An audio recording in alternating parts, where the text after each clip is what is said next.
Buenas tardes. Muy buenas tardes. Muchas gracias. Vamos a iniciar con el webinario. Muy buenas tardes formalmente a todas y todos. Les damos una cordial bienvenida del Consejo Nacional de la Judicatura a esta actividad académica en modalidad de webinario denominada Desaparición de Personas y Protocolo de Acción Urgente PAO. Estará a cargo de dos especialistas. Y antes de iniciar, vamos a escuchar las palabras a quien también le damos la bienvenida y nos honra con su presencia, la señora consejera y coordinadora de la Comisión de Capacitación del Pleno del Consejo Nacional de la Judicatura, maestra Verónica Lisset González Penado. Muchísimas gracias. Primero pedirles la disculpa por el atraso en la conexión. Teníamos problemas técnicos. Buenas tardes a todos los participantes, a la ponente, maestra Vida Gómez Asturias, a la señora coordinadora del área de Derecho Penal, licenciada Bessie Aguirre, asimismo a cada uno de los participantes en este webinario. Esta actividad en modalidad de webinario se denomina Desaparición de Personas y Protocolo de Acción Urgente. Se realiza en el marco de las acciones que comprende el proyecto de colaboración que el Consejo Nacional de la Judicatura, a través de su Escuela de Capacitación Judicial, ha desarrollado con la Oficina de las Naciones Unidas contra la Droga y el Delito. Este es un esfuerzo que cuenta con la colaboración del Gobierno de Canadá, quienes nos están apoyando desde el 2017. Tiene dos grandes objetivos: identificar la importancia en los operadores de justicia como en la ciudadanía sobre la aplicación y activación de esta herramienta de búsqueda conocida como protocolo de acción urgente, y asimismo contribuir a la mejora del conocimiento y a la práctica que posee el funcionariado judicial y las operadoras de justicia. Este se une a muchos esfuerzos que estamos realizando con la escuela para dar procesos formativos que estén a la vanguardia, que estén respondiendo problemas sociales que nosotros tenemos como país día a día. Estos esfuerzos no serían posibles si no tuviéramos la colaboración permanente de cooperantes, de entidades como la que ahora nos está apoyando, que estén comprometidos para dar un cambio para la mejora judicial. Agradecemos a UNODC, que siempre está apoyando a la Escuela de Capacitación Judicial, a ustedes que están conectados desde las 2 de la tarde y están pendientes siempre de la programación que tenemos como Escuela de Capacitación Judicial. Muchísimas gracias y les invitamos que continúen visitando las redes sociales del CNJ, la página web del CNJ, así como nuestra videoteca de YouTube, a donde nosotros estamos alojando todos los webinarios. Posteriormente ya va a estar dentro de unos momentos o a más tardar mañana ya va a estar ahí en YouTube. Así que muchísimas gracias, maestra Vida. Bienvenida y muchas gracias. Muchísimas gracias, señora coordinadora de la Comisión de Capacitación. Vamos a proceder a dar lectura al extracto de hoja de vida de nuestras expertas. La maestra Vida Gómez Asturias es de nacionalidad salvadoreña, abogada desde 2017 a la fecha, es coordinadora del proyecto Personas Desaparecidas y Tortura de la Oficina de las Naciones Unidas contra la Droga y el Delito, máster en Derecho Penal Constitucional y máster en Derechos Humanos, Estado de Derecho y Democracia, con diversos estudios especializados que incluyen la Academia de Derecho Internacional de La Haya en los Países Bajos y la Academia de Derechos y Derecho Internacional Humanitario de la Facultad de Derecho de la Universidad Americana de Washington. Ha sido catedrática universitaria y experta jurídica en el área de estudios internacionales del Ministerio de Relaciones Exteriores. Posee 12 años de experiencia profesional y académica en la aplicación del derecho internacional y los derechos humanos. Nuestra segunda experta es la licenciada Marisol Ariza Piñeros, de nacionalidad colombiana, abogada con posgrados en Derecho Penal y Ciencias Forenses y Derecho Constitucional y Administrativo. y atención a víctimas de conflictos, candidata a magíster en defensa de los derechos humanos y el derecho internacional humanitario ante organismos, tribunales y cortes internacionales. En su experiencia profesional ha sido asesora del Defensor del Pueblo de Colombia, fiscal general, así como de diferentes direcciones especializadas de la Fiscalía General de la Nación de Colombia. Ha laborado en fiscalías delegadas contra el terrorismo, narcotráfico, lavado de activos y extinción de dominio, derechos humanos e infracciones a los derechos humanos. En esta última, como fiscal coordinadora nacional de atención a víctimas y exhumaciones, actualmente consultora de la UNOC en El Salvador. Licenciada Vida, tiene la palabra.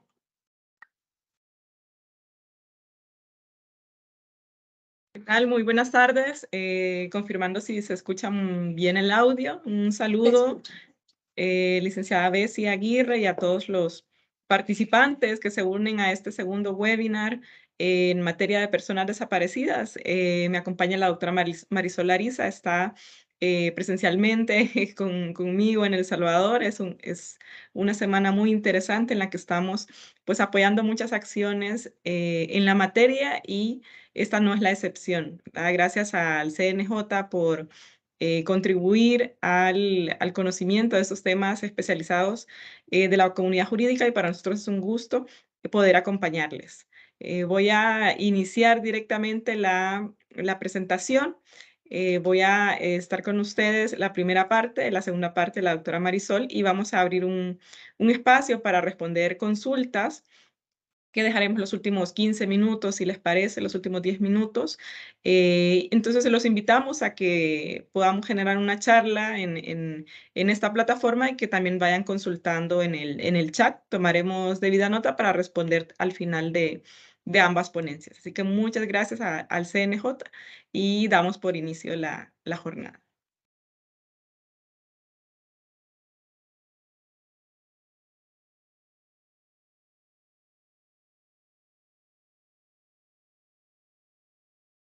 Bien. Tienen ustedes a la vista la presentación, ¿cierto? Sí se ve.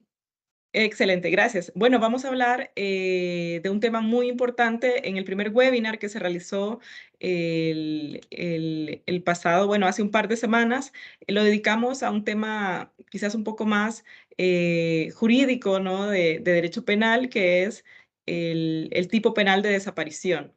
Y surgió esta importante invitación a poder impartir una charla sobre uno de los instrumentos que son una herramienta vital en El Salvador para la búsqueda de personas desaparecidas. Este instrumento es el Protocolo de Acción Urgente, conocido por sus siglas PAU. Este protocolo es uno de los resultados de nuestro proyecto de cooperación en El Salvador, pero también vamos a ver, le vamos a contar cómo también fue una construcción colectiva dentro de diversas instituciones del Estado.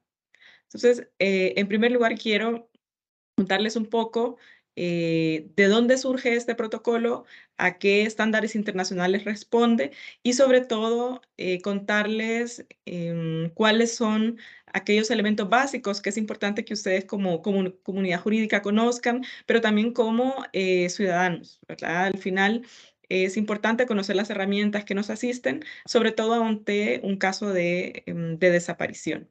Acá en la primera presentación también les he dejado mi correo electrónico, ¿verdad? En caso de cualquier consulta adicional o material que ustedes puedan requerir, con gusto estamos en el día a día trabajando esta temática. Entonces, bueno, quiero iniciar contándoles que la desaparición de personas, en principio, puede ser delictiva o puede no ser delictiva. Realmente, si ustedes ven en la realidad de muchos países, existen o se comprende la desaparición como un panorama bastante amplio en el cual se presentan una diversidad de casos. Y vamos a ver cómo el protocolo de acción urgente es una herramienta preventiva de la desaparición que nos permite dar respuesta, y su pronta activación nos permite determinar si se ha cometido un delito, si no se ha cometido un delito, pero en definitiva poder encontrar a la persona desaparecida y dar una respuesta, ¿verdad? Sobre todo a sus familiares y a sus seres queridos. Entonces, se reconoce una primera dimensión que abordamos en el webinar anterior sobre desaparición de personas y hablamos en el webinar anterior sobre los delitos de desaparición forzada y de desaparición de personas, ¿verdad? Sabemos que en El Salvador se regulan ambas figuras como delito, con una pena asociada, por supuesto, y cuando se denomina, cuando se utiliza el término desaparición forzada, en la regulación salvadoreña se hace referencia a la desaparición cometida por agentes del Estado, entiéndase funcionarios públicos, empleados públicos u otras personas directamente vinculadas al Estado, y el delito de desaparición de personas que ustedes encuentran en el artículo 148A del Código Penal está pensado para los particulares. Entonces, actualmente en El Salvador hay una comprensión, podemos decir, amplia de la desaparición forzada o de la desaparición de personas. Realmente bajo el estándar internacional hay una comprensión más amplia de desaparición forzada, pero es importante esta regulación interna porque es un mecanismo contra la impunidad. Entonces, digamos, el primer webinar estuvo enfocado en este espacio en particular de la desaparición y ahora vamos a ampliar un poco el panorama para ver que esta herramienta puede sernos útil siempre que haya una persona desaparecida, independientemente de que se haya cometido un delito o no se haya cometido un delito. Recuerden que además del delito de desaparición, digamos, el hecho puede estar vinculado incluso con otros tipos penales. Y acá generalmente podemos tener una relación también con el delito de feminicidio u homicidio y un poco trayendo la conclusión en la que nos quedamos en el webinar anterior, recuerden que en estos casos donde vemos desaparición y homicidio o desaparición y feminicidio, pueden ser imputados en un concurso real. Es decir, que encontrar a la persona fallecida no implica que eliminamos el delito de desaparición, sino que se atribuyen en conjunto. En tanto, la desaparición busca el ocultamiento de la víctima y el homicidio, por otro lado, digamos que la conducta punible es causar la muerte. Entonces, es una forma grave de ocultamiento y en la otra lo que más bien se castiga es el resultado o la conducta de causar la muerte. Entonces tenemos toda esta dimensión delictiva. También en el marco de las desapariciones pueden haber vínculos con delitos sexuales, pueden haber de repente algunos casos que se reportan como desaparición, que son trata de personas, entonces hay una diversidad de delitos. Además del marco delictivo, también la dinámica de la desaparición tiene dinámicas de algunos casos que se presentan, también pueden ser ausencias voluntarias, pero inicialmente esto no se sabe, por eso es importante solicitar la activación del protocolo de acción urgente para precisamente que sea la búsqueda, el proceso de búsqueda, el que determine si se trata de un hecho delictivo o si se trata de una ausencia voluntaria, en el entendido que la persona digamos, se presume desaparecida. Y tenemos otro tipo de desapariciones que podrían considerarse más involuntarias, ¿verdad? Estas desapariciones de carácter involuntario se refieren a aquellos tipos de desaparición en los que no ha sido un delito, no está asociado a un hecho delictivo y tampoco es una ausencia voluntaria porque la persona, digamos, por alguna razón, no tiene la capacidad de decidir poder ausentarse.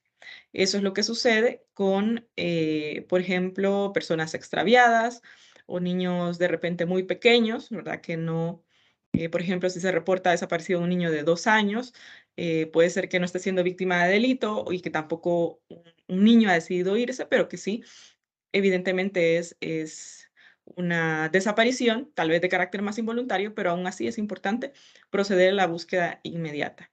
También pueden ser involuntarias algunas ausencias vinculadas con alguna discapacidad o enfermedad mental u otra condición como el hecho de tomar medicamentos o cuando las personas se pueden desorientar, ¿verdad? O personas con Alzheimer, entonces estamos dentro tal vez de otra tipología, pero de nuevo, estas herramientas de búsqueda no pretenden calificar de qué tipo de desaparición se trata, sino que será precisamente el proceso de búsqueda lo que nos lleve a una respuesta.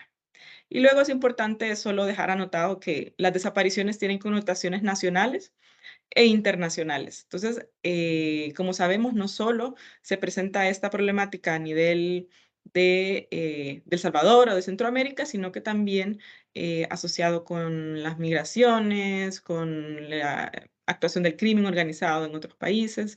Entonces, también podemos y debemos estar alertas a dinámicas de desaparición que puedan no suceder en El Salvador, sino que tengan una dimensión más internacional, ¿verdad? Y en esos casos, también hay sistemas y pueden ser aplicables otros protocolos de otros países para proceder a la búsqueda. Entonces, ahora nos vamos a concentrar en el protocolo PAU, que es la herramienta para El Salvador de búsqueda de personas desaparecidas en El Salvador. No significa que no pueda ser aplicado a extranjeros si han desaparecido en El Salvador, porque van a ver que es un instrumento inclusivo que pretende buscar a toda persona desaparecida, no importa quién sea la víctima o quién sea la persona que se nos reporta como desaparecida. Vamos a dejar de compartir un momentito para empezar a hablar del protocolo y su contenido.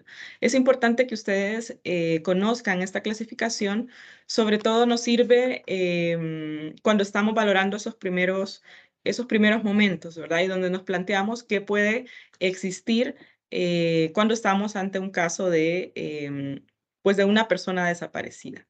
Ahora, hablando un poco de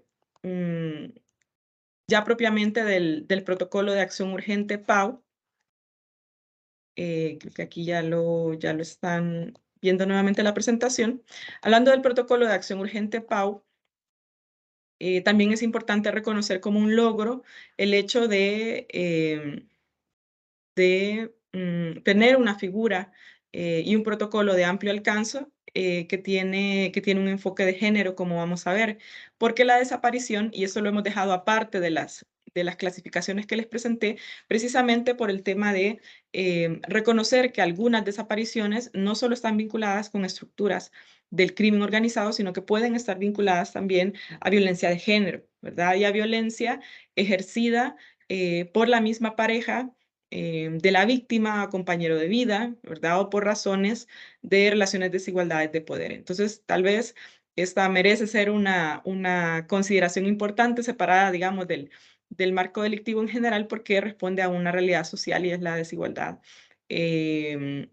entre hombres y mujeres, ¿verdad? Donde también encontramos nuevas formas, sobre todo en las últimas décadas, de desaparición cometidas no solo por agentes del Estado, como sucedía en las dictaduras o conflictos armados, y ya no solo también desapariciones cometidas por el crimen organizado, sino ahora también desapariciones vinculadas a la violencia de género. Entonces es muy importante tener en cuenta que las desapariciones están vinculadas con una diversidad de causas y, digamos, condiciones sociales que son importantes cuando se emprende una investigación o cuando aplicamos algunos de estos protocolos, o bueno, en particular este protocolo, que es la herramienta principal que tenemos en El Salvador. Ahora, ¿cómo se construye un protocolo de acción urgente y sobre todo un protocolo de búsqueda inmediata? Aquí yo les recomiendo, tal vez por la extensión del webinar, necesitaríamos tal vez uno adicional de todo el tema de estándar internacional, pero es importante tener en cuenta que que la Corte Interamericana, los órganos que dan seguimiento a, sobre todo, a las obligaciones de respeto y garantía de los derechos humanos, generalmente se refieren a este tema de cuáles son los estándares que los estados deben implementar para las búsquedas de las personas desaparecidas. Entonces, hay una gran cantidad de estándares, pero solo quiero mostrarles estos estándares en particular que se refieren a cuáles son esos ingredientes o elementos que en particular deben tener los protocolos de búsqueda en un estándar de derechos humanos. Estos requisitos, en primer lugar, hacen referencia a una línea jurisprudencial que se ha venido construyendo en la Corte Interamericana de Derechos Humanos y es la necesidad de implementar búsquedas de oficio y sin dilación, ¿verdad? Bajo un estándar de derechos humanos, este tema de esperar, ya sea 24 horas o 48 horas o 72 horas para reportar una persona desaparecida no es aplicable, ¿verdad? Dentro del marco internacional se reconoce que las búsquedas deben de ser sin dilación. Eso significa que no solo que la persona o el familiar o el ser querido no debe esperar para reportar, y también de parte de las autoridades del Estado no tienen un plazo, no pueden exigir un plazo para poder reportar a una persona como desaparecida, ¿verdad? No tenemos plazos de espera y eso lo van a ver reflejado precisamente en el protocolo de acción urgente PAU. Además, es importante tener en cuenta que debe existir un trabajo coordinado, ¿verdad? En este famoso caso que posiblemente ustedes han estudiado en el contexto de la violencia de género, que es el caso de Campo Algodonero contra México, ¿verdad? Se estudiaba cuáles eran esas obligaciones dentro de las primeras horas, en el caso en particular de mujeres desaparecidas, y se hablaba de la necesidad de tener un trabajo coordinado, lo cual implica diversas instituciones del Estado como pueden ser las fiscalías, ¿verdad? Las policías de los estados y incluso los jueces y juezas decretando aquellas medidas que requieran autorización judicial, digamos, de una manera expedita y teniendo en cuenta que no es una diligencia más, sino que es una diligencia que puede hacer la diferencia entre encontrar a una persona con vida o sin vida, sobre todo cuando estamos actuando en esas primeras horas. Como tercer aspecto, también la Corte ha reconocido la importancia de eliminar a cualquier obstáculo que impida la búsqueda inmediata de una persona desaparecida, ¿verdad? Y aquí la Corte se ha referido a obstáculos de hecho o de derecho, ¿verdad? Aquellos de derecho de repente son más fáciles de superar porque requieren un cambio legislativo, ¿verdad? O la adopción de normas, mientras los obstáculos de hecho tienen que ver con de repente, aspectos culturales que están más arraigados y que pueden impedir o costumbres, ¿verdad? Que pueden impedir la búsqueda inmediata. También la Corte recomienda, digamos, 3 grandes áreas más que ya no solo tienen que ver con los protocolos, sino también de una manera general recomienda asignar recursos a los procesos de búsqueda, porque los procesos de búsqueda requieren no solo recursos humanos, sino también tecnológicos, económicos, logísticos, ¿verdad? Y de otra índole.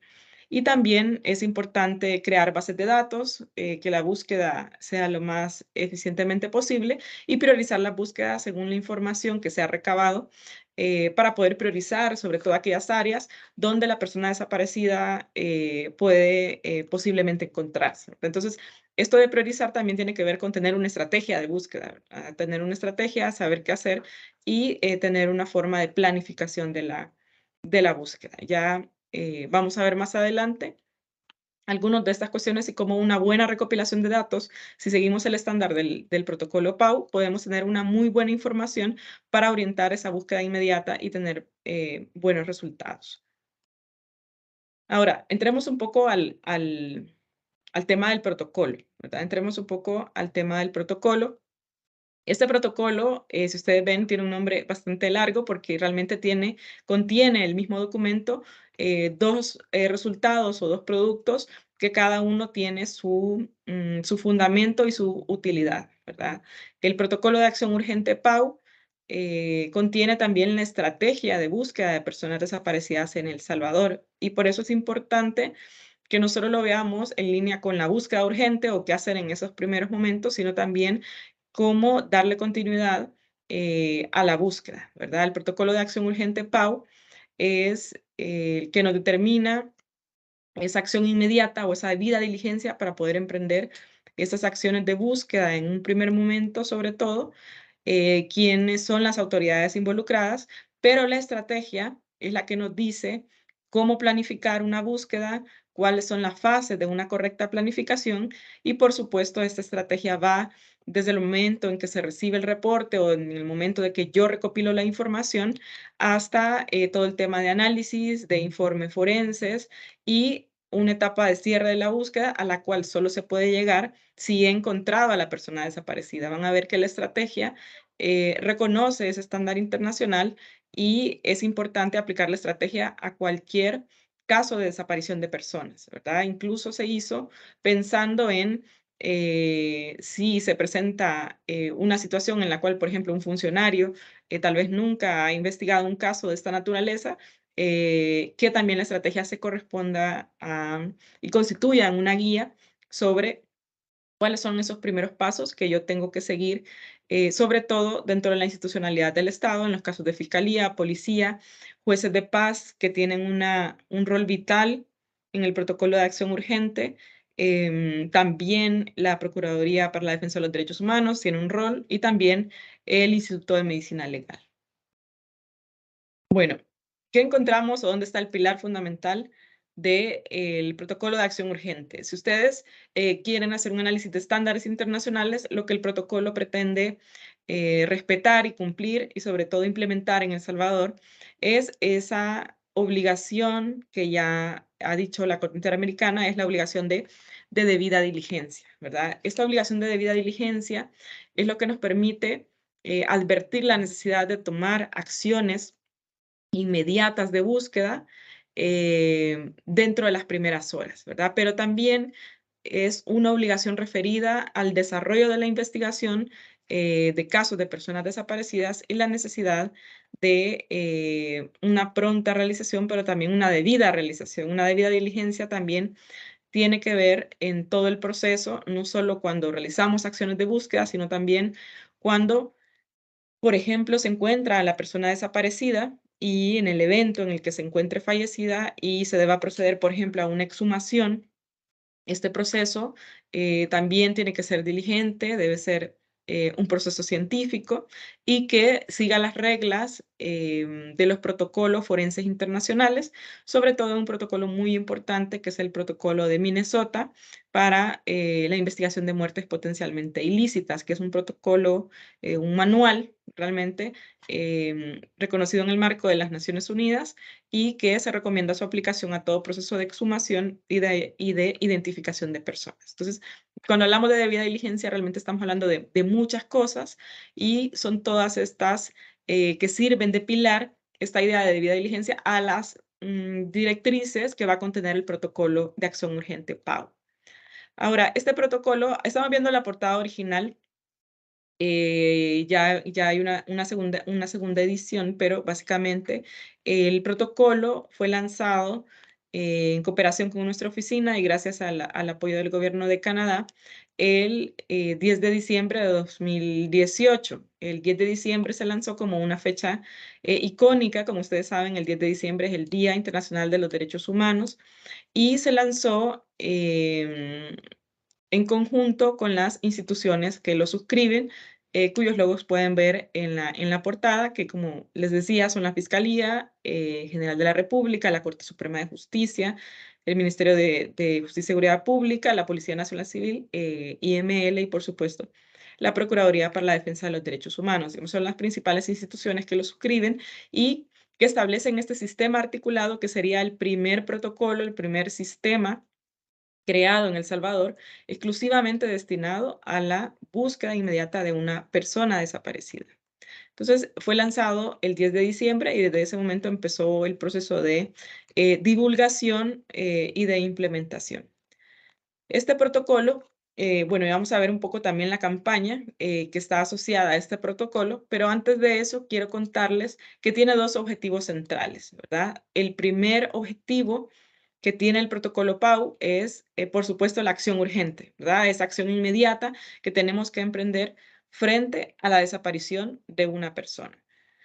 Y en segundo lugar, lo que les decía, la estrategia pretende gestionar un sistema de planificación, incluso en el evento que yo no sé qué hacer como funcionario, o si voy a asesorar sobre estos temas, saber qué hacer frente a la desaparición.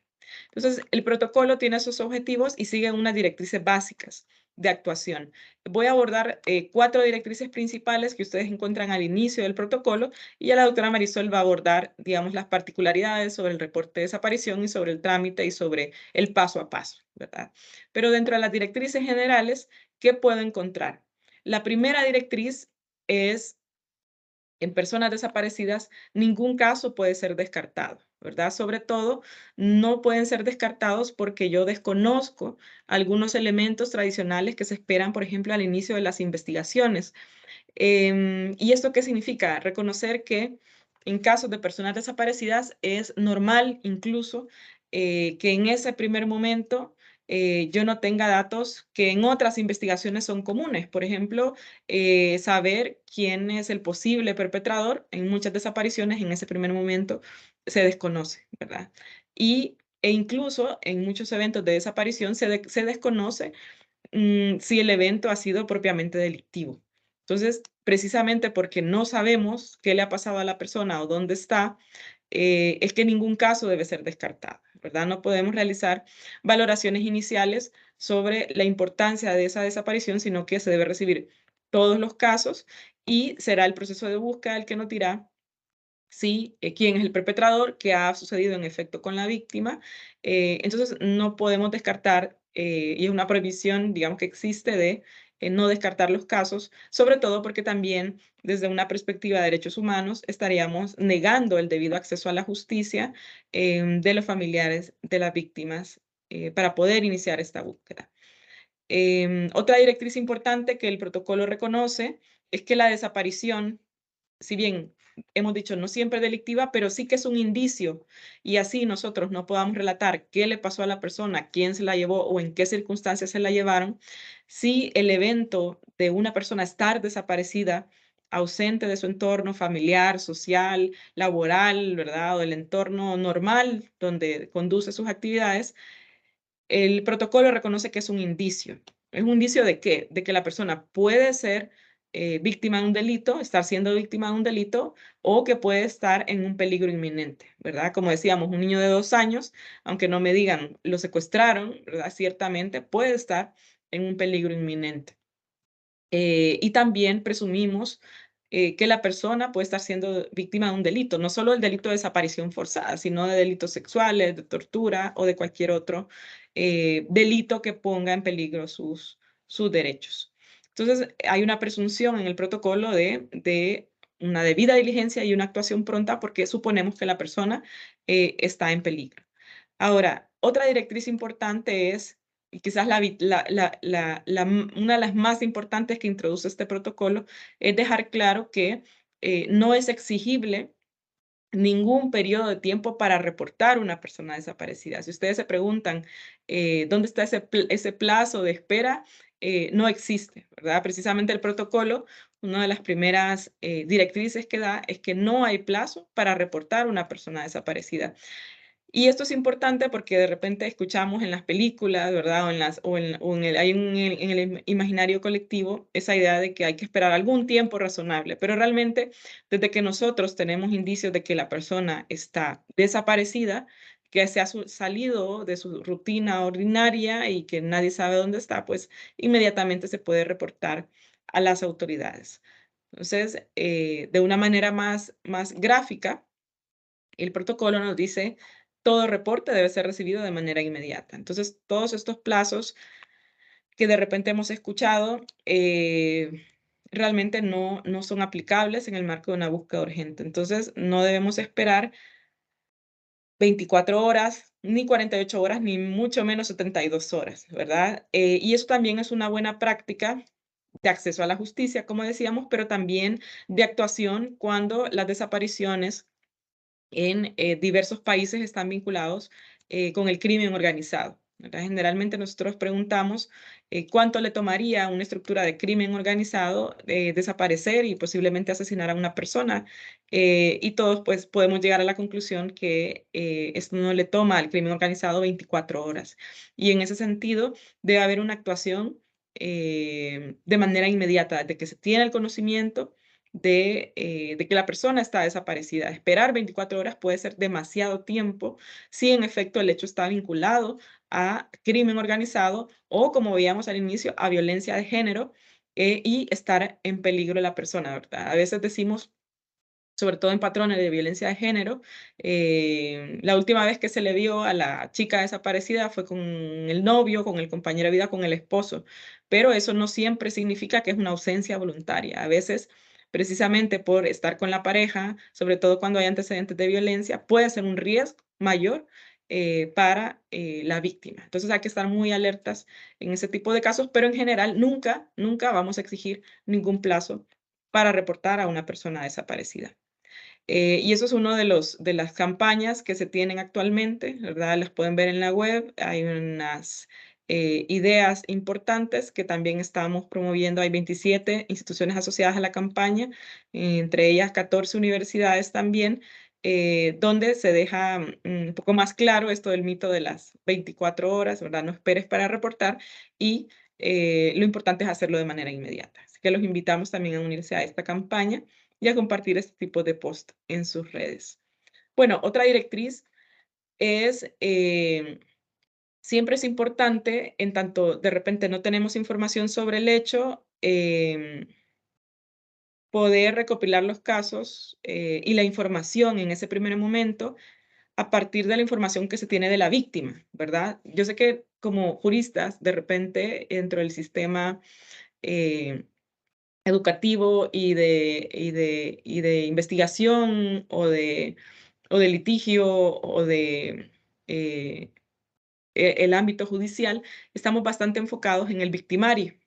Y este es un delito que hay que investigarlo al revés, ¿verdad? Hay que investigarlo desde la víctima porque generalmente no sabemos el victimario quién es.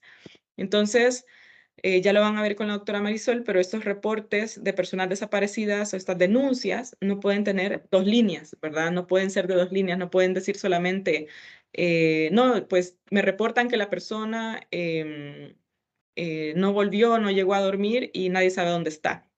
Porque con esas 2 líneas no podemos iniciar la búsqueda urgente y la búsqueda diligente. Necesitamos saber toda la información que es útil, que toda la información es útil, ya lo vamos a abordar más adelante, de la víctima, ¿verdad? La persona desaparecida, de las circunstancias de la desaparición, de su entorno, de sus rutinas normales, de sus entornos ordinarios para saber y tener más información. Así que por eso dice ahí entre paréntesis, en este tipo de casos no vamos a sobredimensionar el hecho de que no tenemos información del victimario. De hecho, sería usual en ese primer momento de repente no tener información, ¿verdad? ¿Qué más quisiéramos que tener una información valiosa, que si supiéramos quién es el victimario y que la persona, por ejemplo, eh, fue, por ejemplo, conducida en un carro placas tal, ¿verdad? Porque ya eso nos permite hacer un rastreo de placas, pero generalmente estos hechos pueden generarse de manera más difusa y puede ser que el familiar en efecto no sepa más que la persona no llegó, ¿verdad? Y por eso es importante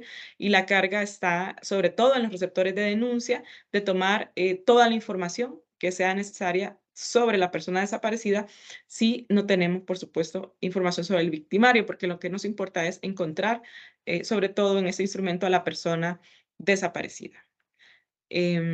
Otra directriz vital y que puede aplicar a todos las instituciones, pero también creo que a la sociedad en su conjunto, es el hecho de evitar realizar valoraciones personales, ¿verdad? Sobre una persona desaparecida.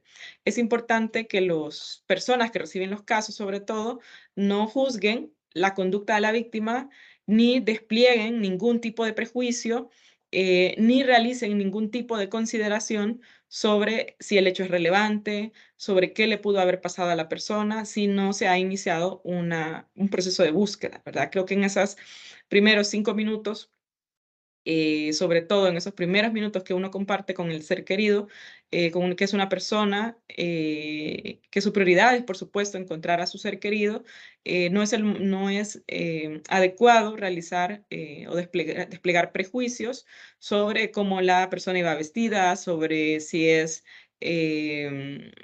si tiene una determinada condición, si, por ejemplo, tiene determinado grupo de amistades o por cómo se ve. Realmente el protocolo, y vamos a ver en los principios, se aplica sobre la base de la igualdad y no discriminación.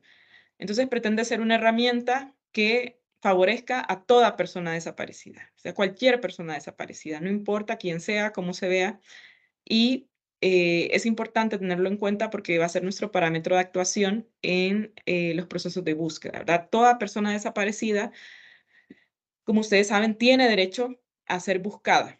Y en tanto Reconocemos que actualmente cualquier persona puede, digamos, no está exenta de ser desaparecida y cualquier persona puede ser victimario, entonces tenemos que evitar prejuicios de toda naturaleza. Sobre todo, nosotros nos enfocamos mucho en los estereotipos de género, ¿verdad?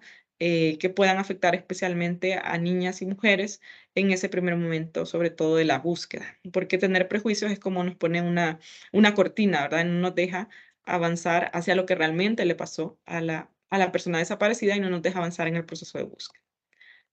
Bueno, esas son las directrices generales que tiene el PAU. Y ahora vamos a ver, además de cuál es su finalidad, que ya dijimos, es ubicar a la persona desaparecida, es importante reconocer que esta es nuestra herramienta para encontrar, ¿verdad?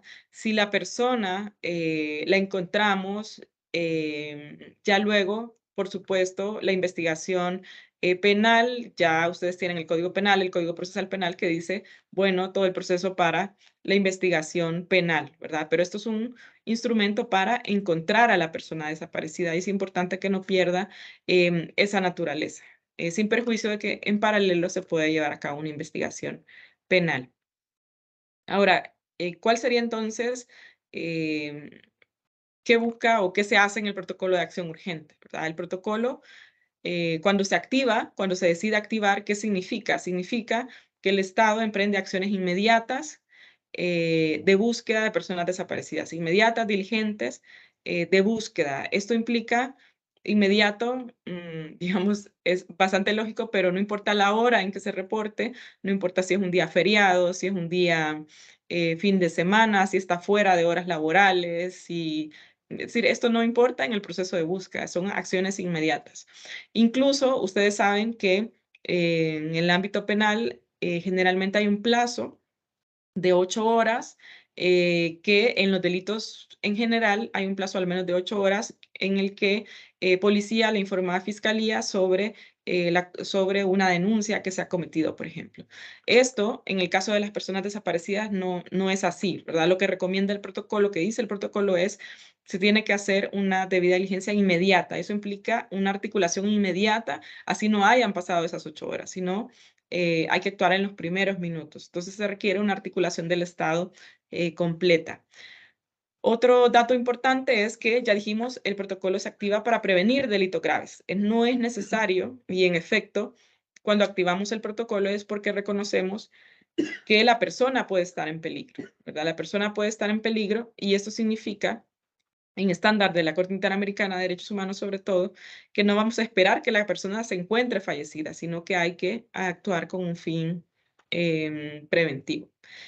Y otro dato importante, como ya les decía, es que este protocolo se activa a favor de cualquier persona. Entonces, estamos hablando de si es un niño desaparecido, una niña desaparecida, lo podemos activar. Si es un adulto mayor, una persona adulta mayor, se puede activar. Si es una persona trans, se puede activar, ¿verdad? Si es un funcionario del Estado, si es un estudiante, ¿verdad? Si es cualquier persona, entonces cualquier persona a cualquier edad. Y esto es reconocer el derecho de toda persona a ser buscada. Por ahí es importante aclarar que hay a veces alertas especiales, casos de niños, a veces internacionalmente están esas alertas Amber. En El Salvador en algún momento se ha usado la denominación de alerta ángel desaparecido, pero quiero contarles que el PAU no es una alerta, sino que el PAU es todo un sistema coordinado y estructurado de búsqueda que exige unas ciertas acciones de búsqueda. Entonces, dentro de las acciones, cuando ustedes lean el protocolo, van a ver que se recomiendan al menos más de 20 acciones que en un primer momento se pueden adoptar en la fase 1 de búsqueda. Y tal vez una de esas 20 acciones es generar alertas, pero hay que hacer mucho más, ¿verdad? Hay que eh, no solo realizar entrevistas, sino todo el tema de telefonía, cámaras de seguridad, ¿verdad? Una serie de diligencias. Y eso es importante en este punto comprenderlo porque el PAU no es una alerta, ¿verdad? No es decir como, sí estamos en alerta, pero implica mucho más que eso, ¿verdad? Implica aplicar una estrategia, recibir el caso de manera adecuada, recopilar información y desplegar todas las acciones coordinadas de búsqueda. Ahora, el PAU tiene 10 principios. Y yo me voy a quedar hasta el tema de los principios, precisamente porque tenemos que ver todavía la operatividad que puede tener este protocolo. Pero yo sí les recomiendo que si alguna vez tienen una duda sobre cómo se aplica el protocolo de acción urgente, siempre pueden volver a los principios, porque en los principios está el espíritu de la regulación y sobre todo traen muchos principios vinculados con los estándares internacionales de derechos humanos en la búsqueda de personas desaparecidas. Entonces, ¿cuáles son esos principios? Tenemos enunciados acá la dignidad, la igualdad y no discriminación, celeridad, gratuidad, enfoque de género, enfoque de derechos humanos, el acceso a la información, la legalidad y la unidad de acción y, por supuesto, la libertad. ¿Qué significa cada uno de ellos? Es importante tenerlo en cuenta, que la dignidad, pues, es como la base que fundamenta el hecho de que toda persona que está en esta situación, pues, debe ser tratada con el respeto con el reconocimiento a su dignidad como persona humana, ¿verdad? Titular de derechos. En el ámbito de la igualdad y no discriminación, significa que el protocolo lo vamos a aplicar como les decía, a favor de cualquier persona, sin distinción de nacionalidad. Por ejemplo, si ustedes tienen una persona guatemalteca que desapareció en El Salvador, puede activarse el protocolo PAU para esa persona y de hecho ya se ha hecho y se han resuelto casos de personas de Guatemala y de Honduras, por ejemplo, que han desaparecido en El Salvador. Tampoco hay distinción de raza, de etnia, de sexo, de género, ¿verdad? De religión, pertenencia a grupos sociales, políticos. Toda persona tiene derecho a ser buscada. Y por supuesto, se puedan adoptar tratos más favorables cuando estamos hablando de población en condición de vulnerabilidad, ¿verdad? Eso sí por supuesto que es recomendable. También el protocolo se basa en el principio de libertad, que significa protegemos no solo la vida de la persona desaparecida, sino la libertad, ¿verdad? Recuerden que cuando sobre todo se comete el delito de desaparición y desaparición forzada, la persona está oculta y además está privada de libertad, ¿verdad? Pero también puede estar desprotegida. Y además tenemos el principio de gratuidad. Este es un principio importante porque ya todos sabemos que aplicar un protocolo como el protocolo PAU no causa erogaciones directas para la familia, pero también hay que aplicarlo de una forma de no generar mayor carga que el proceso de búsqueda de por sí ya puede generar para las familias, ¿verdad? Entonces, es importante que el primer receptor esté completamente preparado para recibir de manera completa y como si fuera la única vez la denuncia y evitar hacer que la familia tenga que ir una y otra vez o ir a muchas autoridades. Y es importante, recuerden, evitar la revictimización, pero en este caso también, en virtud del principio de gratuidad, evitar que la persona esté rebotando de institución en institución es importante porque debe tener una atención pronta y adecuada del primer momento, ¿verdad? Otro principio es el principio de celeridad. Celeridad es un principio interesante porque no significa salir corriendo necesariamente, pero sí se traduce en debida diligencia. Celeridad en este caso significa actuar de manera ágil y de manera oportuna, ¿verdad? Con la información que se recopile de manera completa. Y también tenemos el principio enfoque de derechos humanos y es básicamente respetar todos los derechos, libertades, ¿verdad? Y garantizarlos a las personas, pero también a sus familiares y a sus seres queridos que acuden a las instituciones en busca de una respuesta. Recuerden que hay 3 instituciones que reciben denuncias, que son la policía, la fiscalía y los jueces de paz, ¿verdad? Es bastante inusual, yo creo, en la estructura del día a día que la persona pueda llegar a un juzgado de paz a reportar una desaparición, pero puede suceder y es muy importante que los jueces y juezas de paz y también los colaboradores judiciales a nivel de juzgados de paz estén preparados para conocer el protocolo PAU y informar inmediatamente a la fiscalía para proceder a su activación y, por supuesto, recibir de manera completa un reporte, una denuncia de una persona desaparecida. Luego tenemos un principio importantísimo como les decía, el enfoque de género. El enfoque de género tiene que ver con otorgar ese trato imparcial a mujeres y niñas, ¿verdad? No estigmatizar, y sobre todo el protocolo PAU de manera abierta establece que se deben evitar acciones estereotipadas en el manejo de casos de personas desaparecidas. Sobre todo, este tipo de comentarios que tenemos en pantalla son prohibidos en el marco del protocolo porque no solo discriminan, sino que restringen el acceso a la justicia de las víctimas, como el hecho de asumir, como sucede en toda Latinoamérica y creo con demasiada frecuencia, que por ser niña o adolescente o por ser mujer está con el novio, ¿verdad? Y yo creo que esta es un tema, es importante, el enfoque de género en las investigaciones. Sobre todo van a ver en el protocolo de acción urgente se recomiendan muchos temas, muchos aspectos de información que nos interesan. Pero antes de si la persona tiene una relación o no, es más importante saber cuándo desapareció, ¿verdad? En qué circunstancias. Entonces, si la primera pregunta es, ¿tiene novio? Seguramente es una conducta estereotipada y es importante pues darnos cuenta de ese tipo de estereotipos para poder evitarlos. Les recomiendo en este tema leer la sentencia de Campo Algodonero contra México, donde la Corte Interamericana desarrolla todo un apartado sobre estereotipos de género que deben evitarse en la búsqueda de las personas desaparecidas.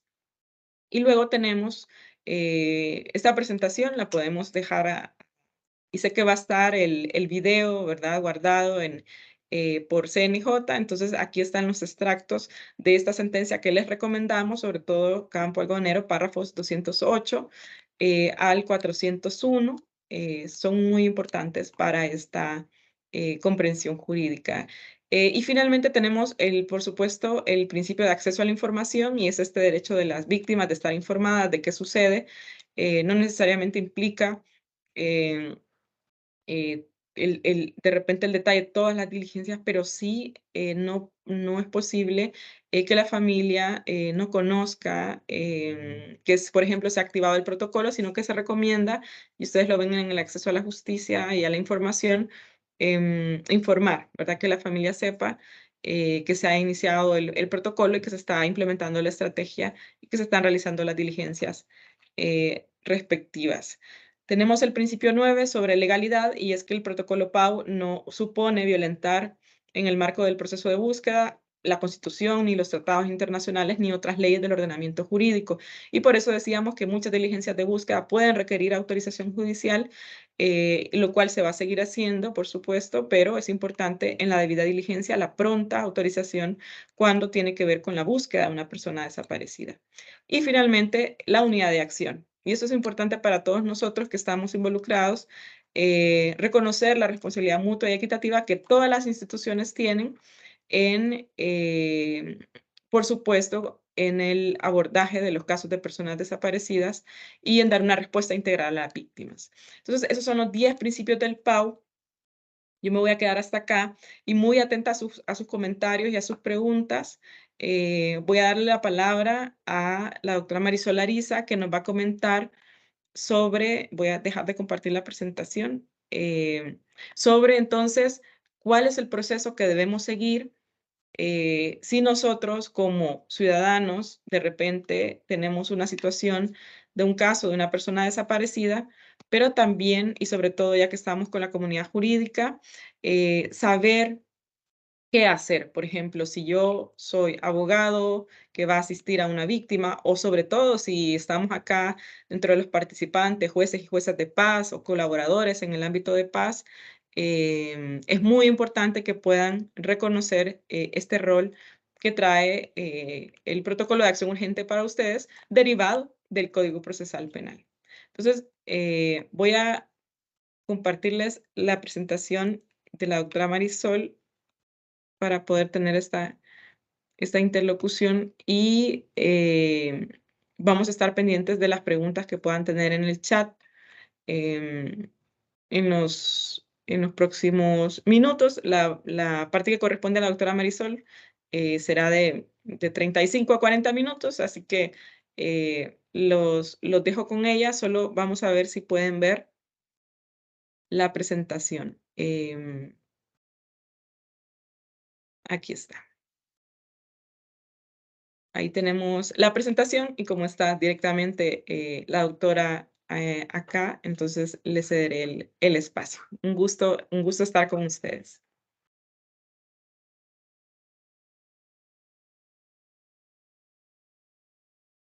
Muy buenas tardes.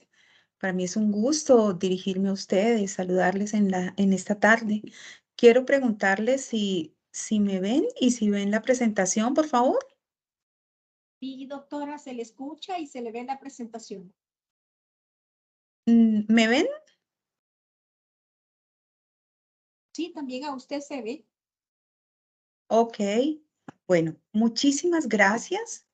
Realmente para mí es un honor dirigirme a ustedes para este tema que, como ya lo ha mencionado la licenciada Vida, tiene que ver con el protocolo de acción urgente. Este protocolo que ha sido generado para El Salvador con miras a tener un instrumento que permita tener estas acciones inmediatas que debe ofrecer un Estado frente a la desaparición de una persona.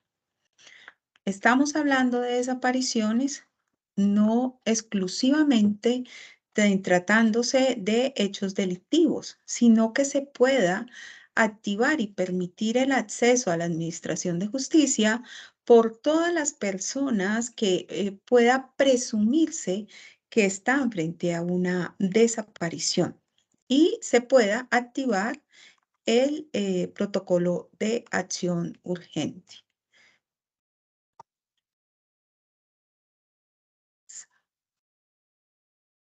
En ese sentido, debemos tener en cuenta que es importante que cuando se va a denunciar en caso de una persona desaparecida, hay que mirarlo integralmente.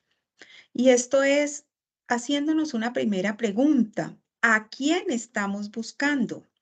¿Quién es la víctima de desaparición? ¿Cuáles son las circunstancias que nos llevan a pensar que estamos frente a una desaparición? Es importante saber que el protocolo de acción urgente está diseñado exclusivamente para la búsqueda de la persona desaparecida.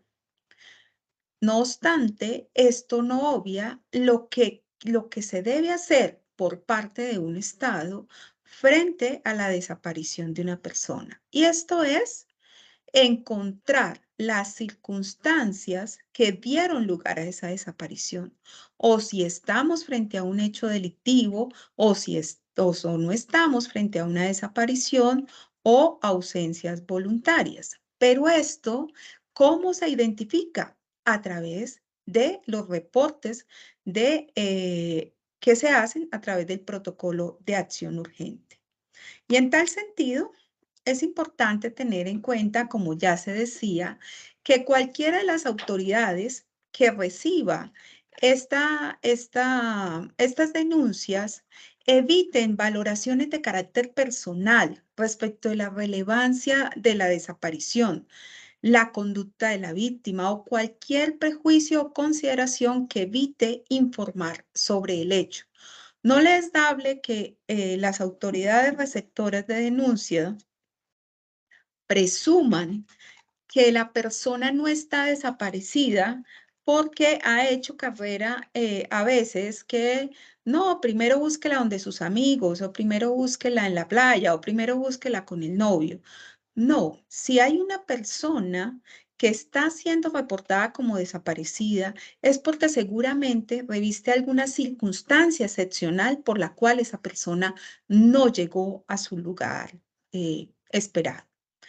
Entonces, en ese sentido, es evitar que pueda hacerse frente a la desaparición. El funcionario, y aquí tenemos servidores y también ustedes los abogados, deben tener en cuenta que cuando acudan a formular o a solicitar la activación del protocolo de acción urgente, el funcionario debe dar sentido de pertenencia al rol que desempeña. Y esto tiene que ver con que no se trata de someramente decir, ay, ¿a quién se le desapareció? Y empezar a hacer conjeturas al respecto. No, es dar sentido de pertenencia en el sentido de tener un trato digno mutuo. ¿Quién soy? ¿Quién soy el funcionario que está desempeñando en ese momento la recepción de la denuncia?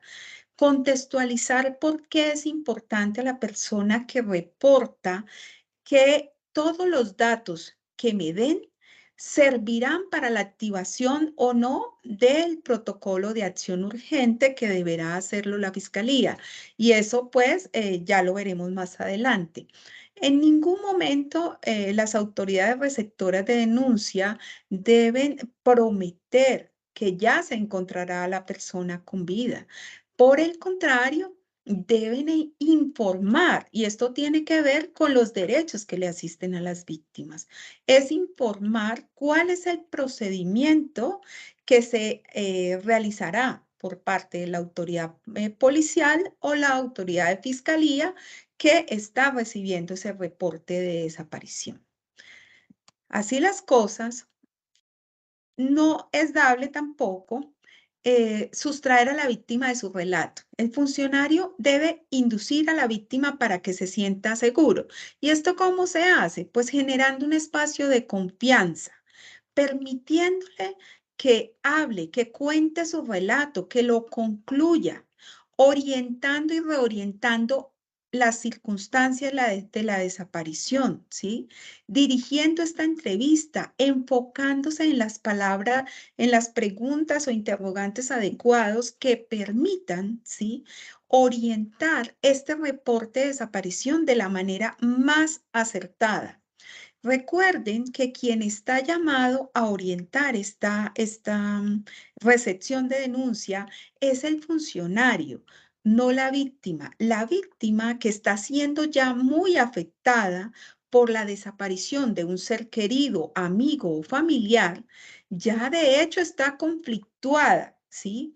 Está en una incertidumbre de no saber dónde está la persona desaparecida y por tanto su relato puede tornarse un poco complicado en el sentido de que confunde tiempos, relato, hablará de cosas que no tenga que ver con la desaparición.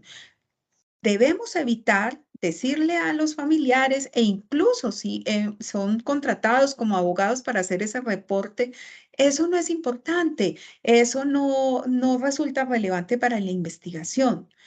Para ello, son ustedes los llamados a reorientar este relato de tal manera que enfoquemos toda esta información en la búsqueda de la persona desaparecida.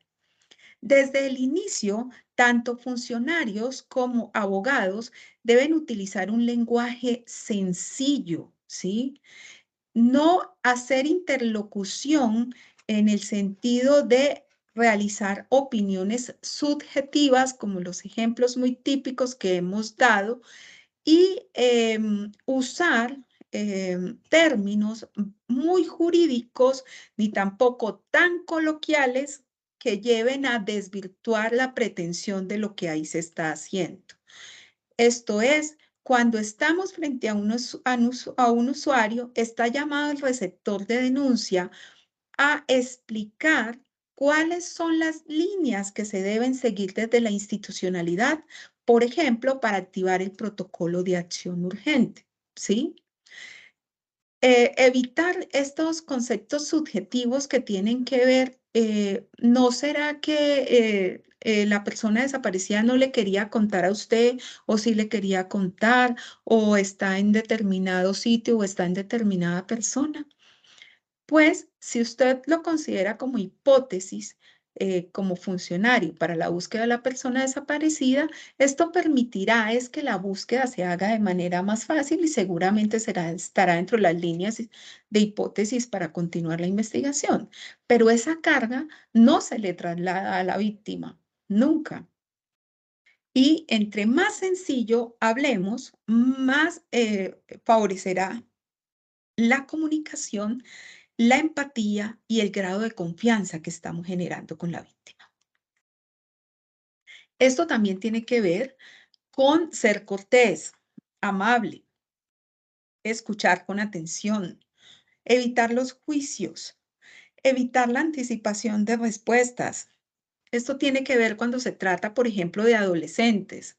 Entonces, presumimos, no, eso es una ausencia voluntaria, porque es que no, eso debe estar con X o Y, o debe estar en la fiesta, o debe estar en la playa. Evitemos eso. La cortesía no pelea con nadie, la amabilidad sí que menos. Y todos estos principios bajo los cuales está construido el PAU tienen que ver con este trato igualitario, respetuoso, sin discriminación alguna respecto de este testimonio que nos están dando en el reporte de la desaparición.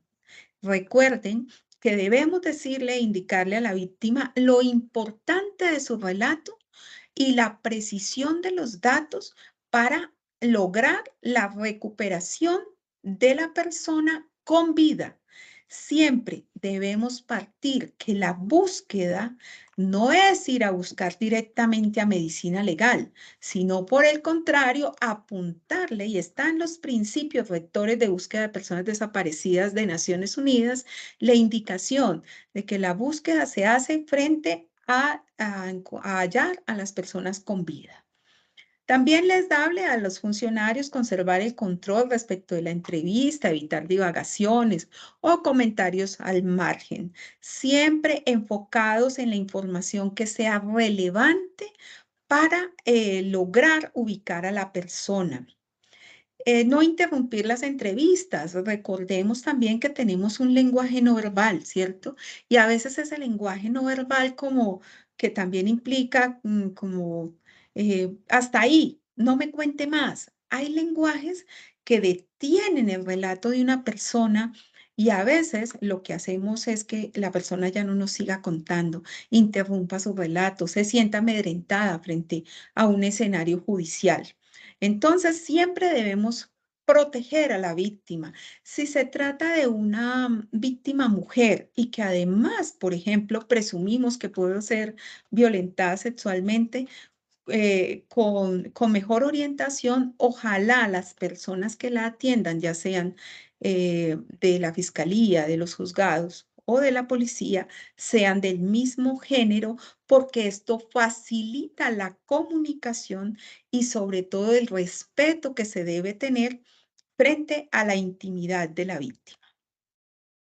Brindar la atención a la víctima en el momento de la denuncia y en las diversas actividades de seguimiento del caso.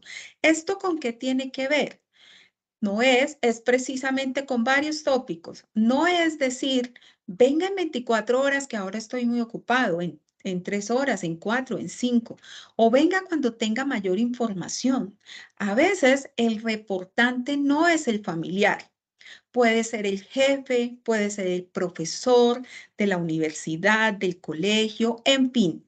Lo cual quiere decir que al advertir que se tiene una desaparición, ¿sí?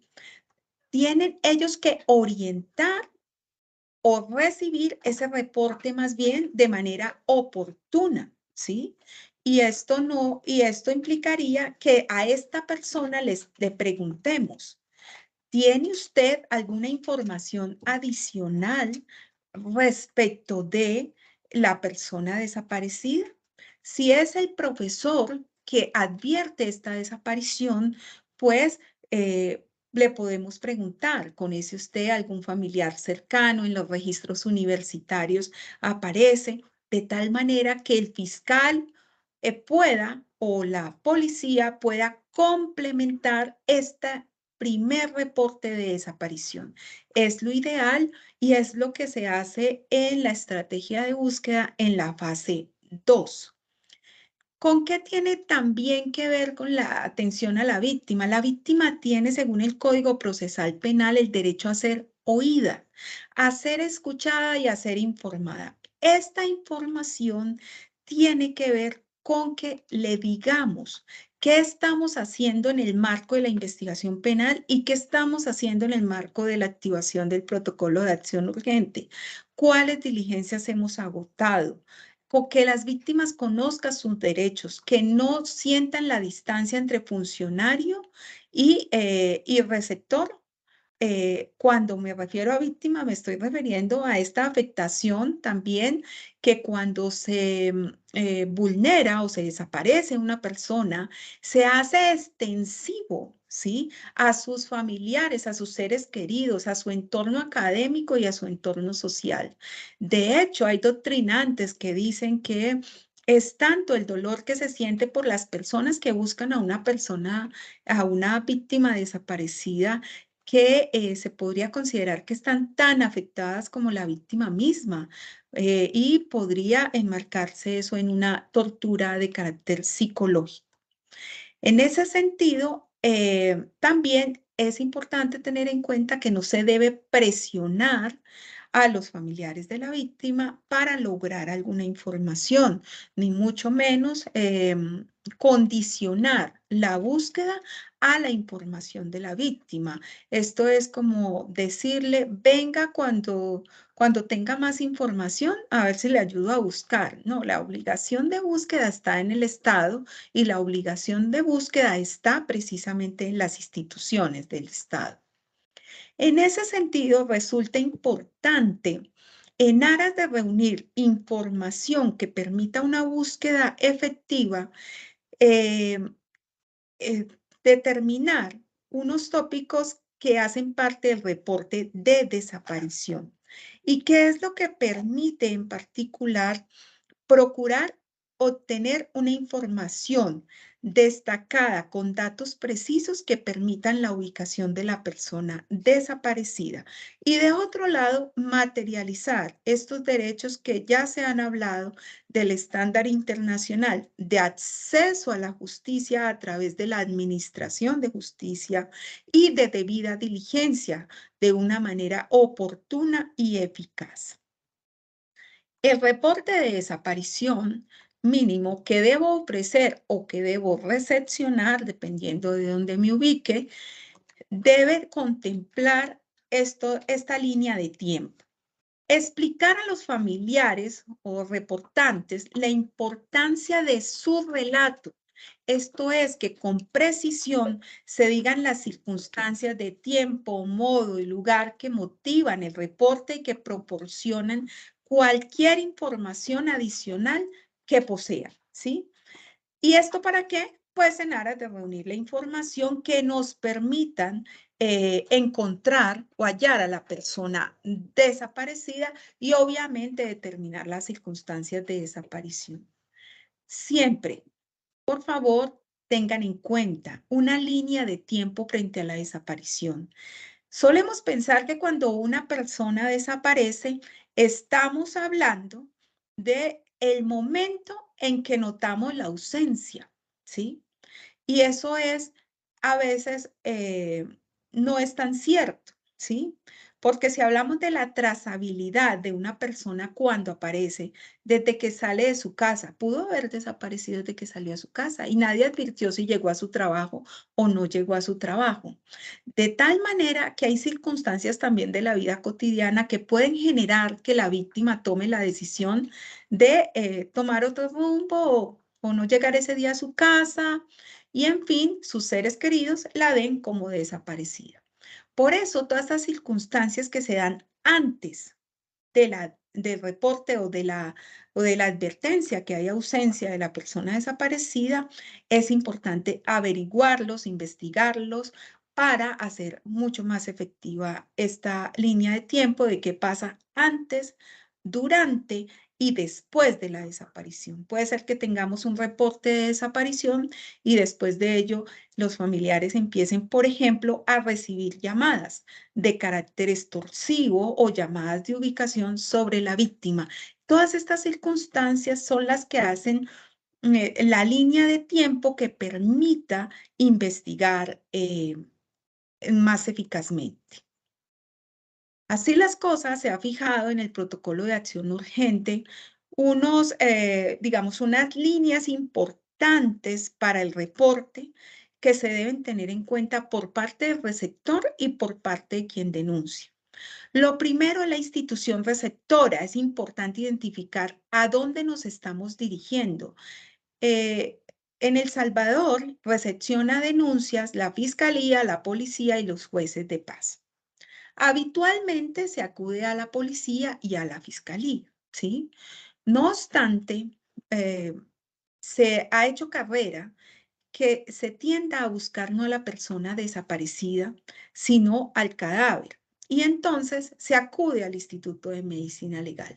Pero recuerden que el Instituto Nacional de Medicina Legal no es ente receptor de denuncia, ¿cierto?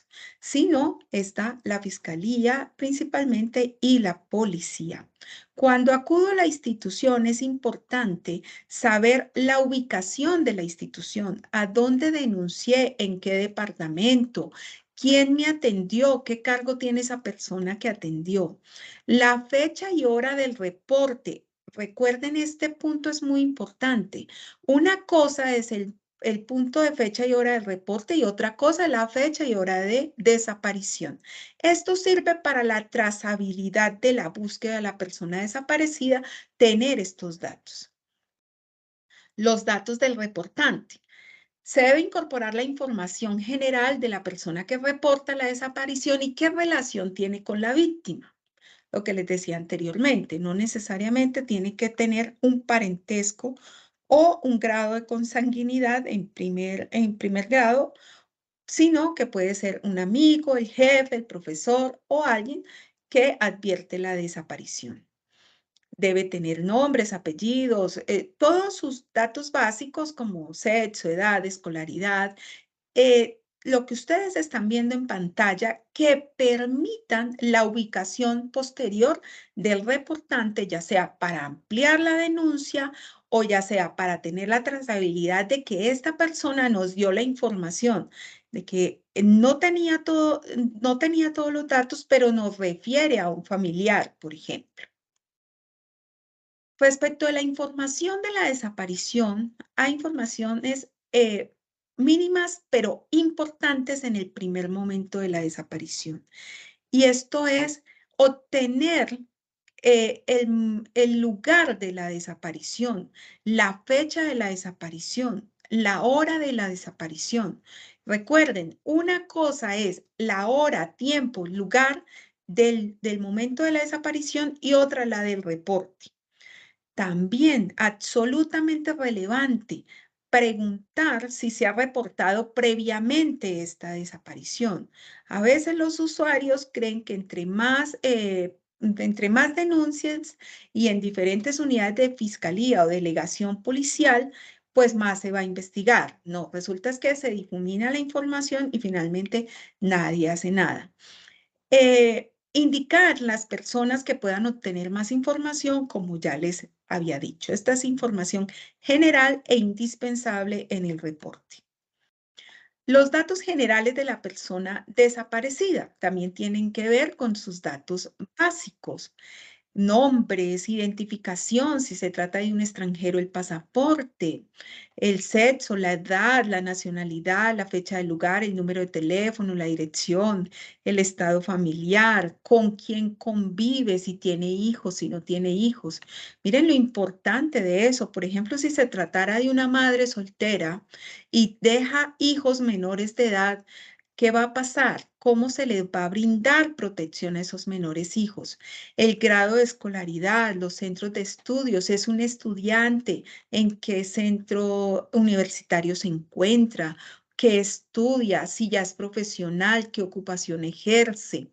En fin, todas estas características que dan lugar a individualizar a la persona que estamos buscando. Importante, redes sociales. Resulta que ha hecho carrera que al parecer podamos denunciar a través de las redes sociales. Recuerden ustedes, como ya lo dijimos anteriormente, que en el Estado salvadoreño quien recepciona denuncias es Fiscalía, Policía y jueces de paz, ¿sí? Muchos pueden reportar a través del Facebook, a través del Twitter, a través de mecanismos de redes sociales, porque eso hace parte de la libertad de expresión. Pero más allá de eso, La invitación es a que usen los canales institucionales que se tienen para activar los mecanismos de búsqueda de las personas. Y esto es, si tengo o advierto la desaparición de una persona de manera inminente, solicito ante las autoridades que se active el protocolo de acción urgente. La información financiera resulta también muy importante porque si hay un movimiento irregular de sus cuentas o de sus productos financieros, puede dar lugar a pensar que estamos hablando de un secuestro extorsivo y puede ser otra de las hipótesis en nuestro caso. La relación de los hechos debe ser una exposición libre y detallada del denunciante, como les estoy diciendo. Hay que dejar hablar a las personas que quieren reportar estos casos porque desde ya resultan complejos y por tanto requieren una investigación exhaustiva, ¿cierto? Entonces, pero sí hay unas preguntas que resultan relevantes como el último lugar donde fue visto, la última persona que lo vio, los lugares que habita, que frecuenta habitualmente, si ha reportado previamente la desaparición, si la persona ha tenido cambios en su rutina, ¿cierto? Esto resulta muy importante porque orientará, ¿cierto?, la búsqueda de la persona desaparecida. También se ha contemplado dentro del protocolo de acción urgente un medio de transporte vinculado a la desaparición y esto se hace en doble vía. Puede ser que haya testigos de la desaparición porque a la víctima alguien ha visto que fue llevada por un vehículo con determinadas características. De otra parte, puede ser una persona que ha sido privada de su libertad en su vehículo propio. En cualquiera de los dos casos, resulta importante señalar qué características se pudieron determinar del vehículo en que fue llevada la persona o del vehículo en que desapareció, como placa, marca, modelo, quién era el propietario, sobre todo si tiene sistemas de localización como GPS y demás que facilite la ubicación de la persona desaparecida. Estos datos son absolutamente relevantes. Otro punto es que recuerden lo que decíamos al principio. ¿A quién estamos buscando? Y cada uno de nosotros tiene unas particularidades y hay que apuntarle a saber si tiene antecedentes médicos, psicológicos o psíquicos, ¿sí? Esto es si la víctima presenta alguna enfermedad física o mental, alguna discapacidad, si de pronto sufre de esquizofrenia, Alzheimer, autismo, síndrome de Down, demencia.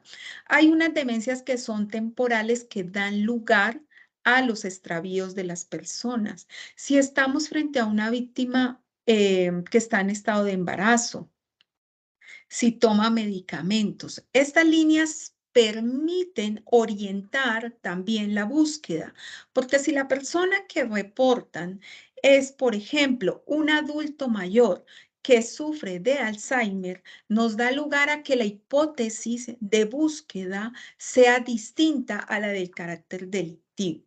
Eso no quiere decir que se descarte, ¿sí?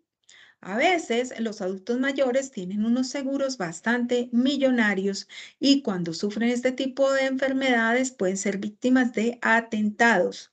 Ahí sí, casos se han visto y hay que tener esa previsión. Investigar en doble vía y no dar por seguro o que es porque se trata de un adulto mayor, es porque está enfermo o tiene una discapacidad y no estamos frente a una hipótesis delictiva. Las hipótesis todas se tienen que investigar. También resulta relevante los antecedentes odontológicos. Recordemos que dentro de las formas de identificación forense que se tienen en el Estado está no solamente el ADN tan conocido, sino también la dactiloscopia, la posibilidad de identificar a través de las huellitas o de la carta dental. Y esto facilita hacer una identificación por las características dentarias de la persona víctima. Pero para ello, en el reporte hay que informarlo. Si tenemos la historia clínica, contémoslo, digámoslo o presentémosela a la autoridad. Si las personas tienen prótesis, los dientes separados, estas características individualizantes, por ejemplo, tiene un diente de oro, tiene una incrustación, tiene una corona, bueno, en fin, o tiene su dentadura natural, tiene una historia clínica que puedo aportar. Eso va a facilitar a la hora de buscar a la persona desaparecida. Recuerden también que una de las circunstancias que se presentan de manera muy seguida es encontrar restos óseos en fosas clandestinas y encontrar ya a las víctimas en restos óseos implica que, por ejemplo, cuando se tienen estos antecedentes odontológicos, son piezas que no se pierden, de pronto se desprenden del músculo, pero no se pierden. Y esto permitirá la identificación de una manera más pronta. Para desmitificar también que la única identificación es la del ADN. La descripción morfológica tiene que ver con esta posibilidad de individualizar a la persona desaparecida en dos instantes. Una puede ser que la utilicemos para tener una fotografía de la persona que estamos buscando y otra, por ejemplo, en Colombia la usamos también para hacer la devolución de los restos óseos de las personas desaparecidas, ¿sí?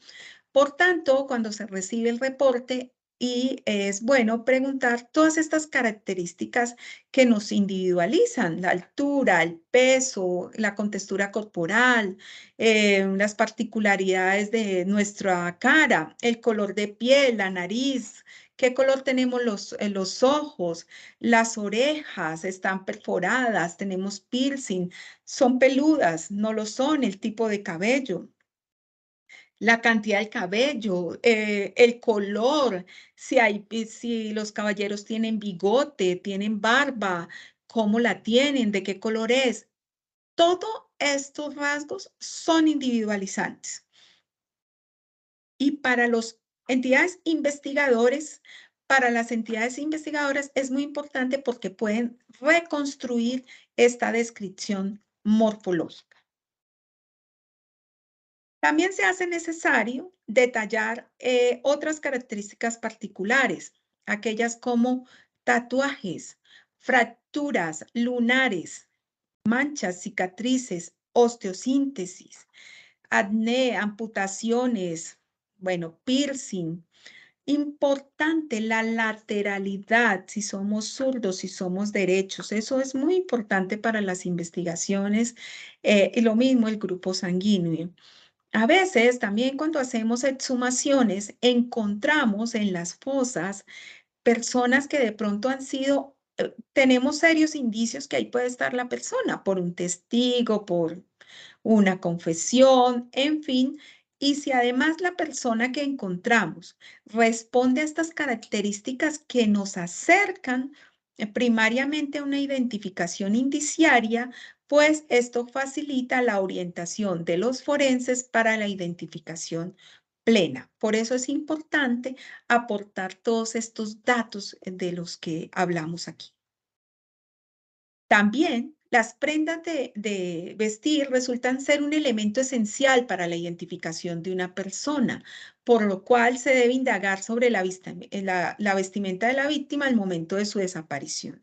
Y es decir todo lo que es inherente que podría llevar la persona en ese momento. Pero no me refiero solamente a las prendas de vestir exterior o interior. Hay objetos que a veces usamos y nunca nos quitamos y que nos hacen particularmente, eh, pues, diferentes. Por ejemplo, siempre usaba su argolla de matrimonio, siempre usaba una manilla que tenía su nombre, usaba un piercing o o una billetera que tenía tales y tales características, un llavero que era el llavero que usaba toda la vida porque se lo había regalado su esposa y lo valoraba muchísimo. Todos esos detallitos, a veces encontramos a las víctimas y aún los tienen puestos. Vuelve y juega. Es una identificación indiciaria que facilita el trabajo de los forenses. Un asunto muy importante y de doble vía, tanto para los funcionarios judiciales como para quien interpone la denuncia, es dejar la constancia de los documentos que se aportan. Como les he dicho, si tienen historias clínicas de enfermedades, historias clínicas que tengan que ver con su carta dental, radiografías sobre prótesis, en fin, cartas de la víctima que haya manifestado su deseo de desaparecer o de irse del país, o en fin, esto también puede ser indicio. ¿Qué es importante? Tanto para quien aporta como para quien recepciona. Cuando se trata de fotografías, no normalicemos que los familiares deben dejar la fotografía.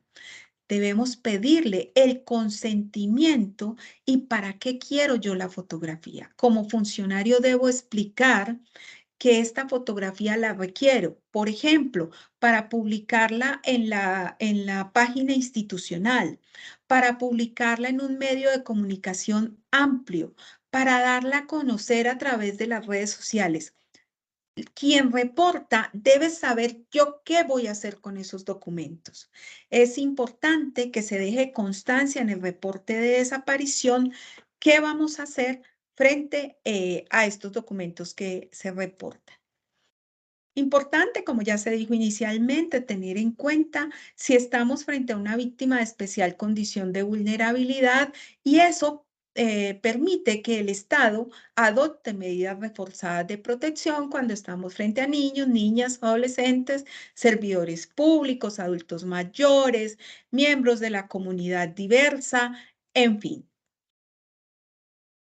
Toda esta información que recopilamos anteriormente es la que constituye la fuente esencial para determinar si la fiscalía o la autoridad decide la activación o no del protocolo de acción urgente y con ello hacer su plan de gestión inicial del caso que se hace a través de la estrategia de búsqueda de personas desaparecidas que también está incluida en el protocolo.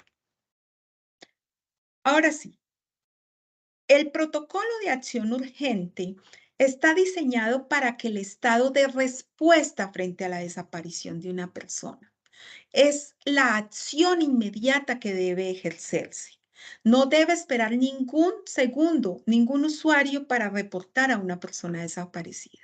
Y el Estado no se debe negar, ya se dijo anteriormente, hay jurisprudencia internacional respecto de esta obligación y garantía que deben ofrecer los Estados. ¿Quién puede solicitar la activación del protocolo de acción urgente? Cualquier persona. No, como ya les dije, no se requiere que sea familiar. Cualquier persona puede reportar y además toda la gama de servidores públicos que se tienen en el Estado salvadoreño, los empleados públicos, los agentes de autoridad, autoridades públicas, que conozcan de oficio deben recibir el reporte, ¿sí? Y solicitar la activación del protocolo de acción urgente en favor de la persona desaparecida. Cuando me refiero a servidores públicos, ustedes más que yo lo saben, que este es un concepto muy amplio en El Salvador. Y, por ejemplo, estoy hablando de los directores de hospitales, los directores de cárceles y cualquier persona que conozca de una desaparición. ¿En qué circunstancias se puede solicitar la activación del protocolo de acción urgente?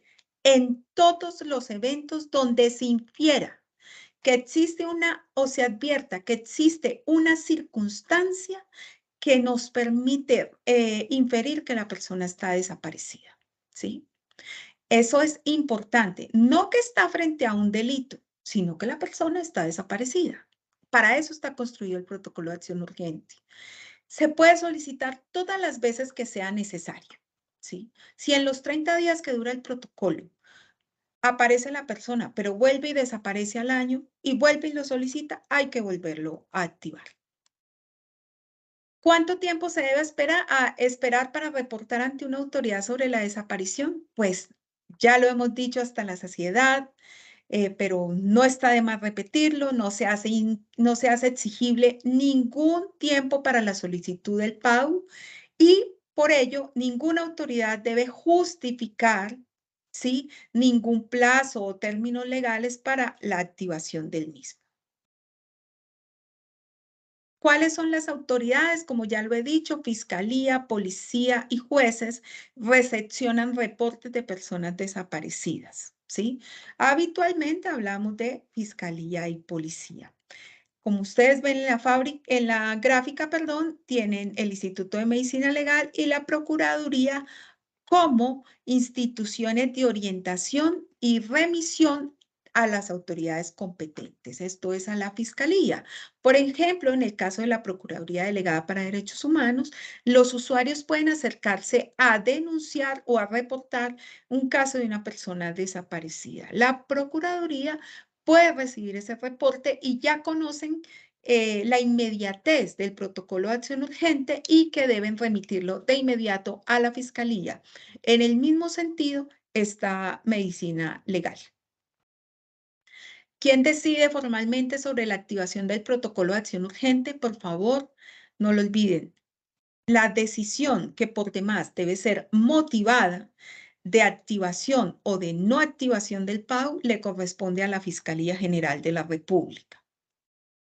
¿Cómo se presenta la solicitud de activación del protocolo? De manera verbal, escrita, no requiere ningún tipo de formalidad. Y esto es porque debe evitarse cualquier justificación que evite la recepción de la denuncia. Por el contrario, debemos siempre proteger a las víctimas.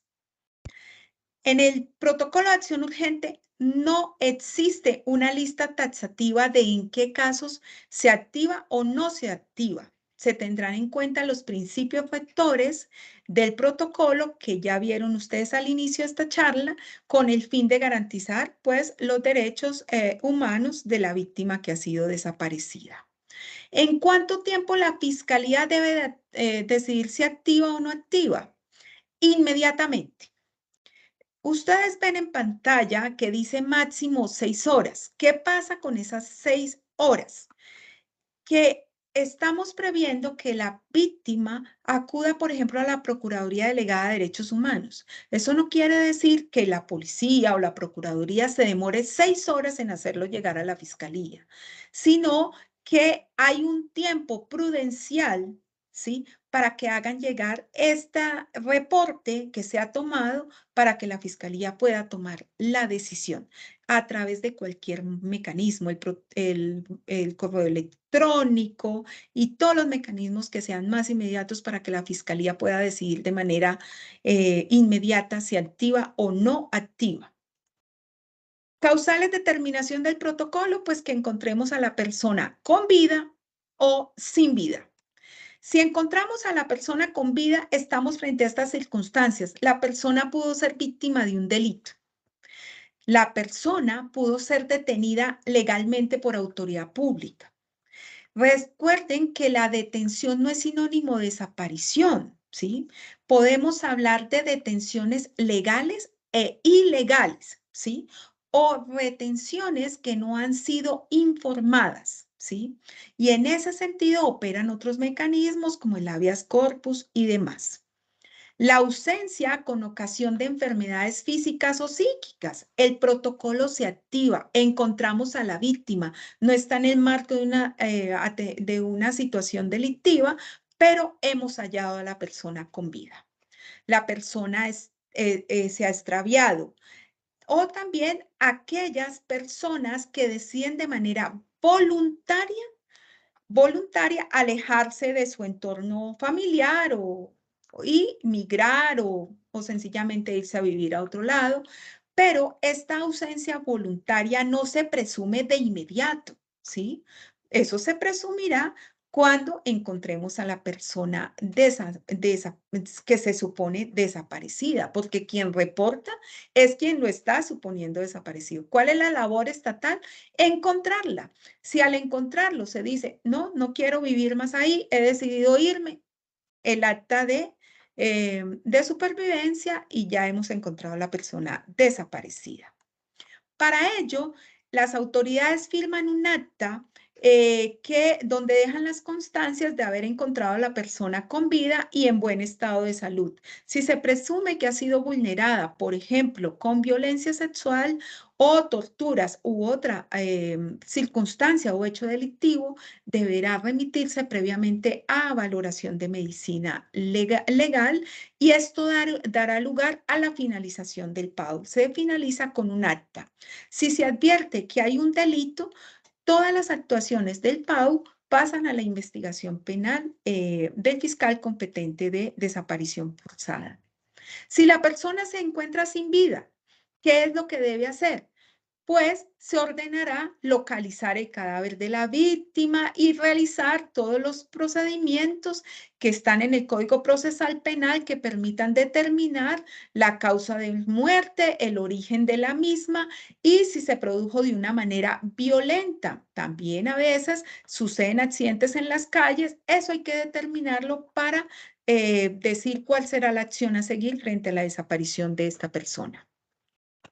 Como ya les dije anteriormente, el PAU tiene una duración de 30 días y esto no implica que el Estado deje de buscar a la persona desaparecida, solamente que se continúa con la búsqueda a través de la investigación penal.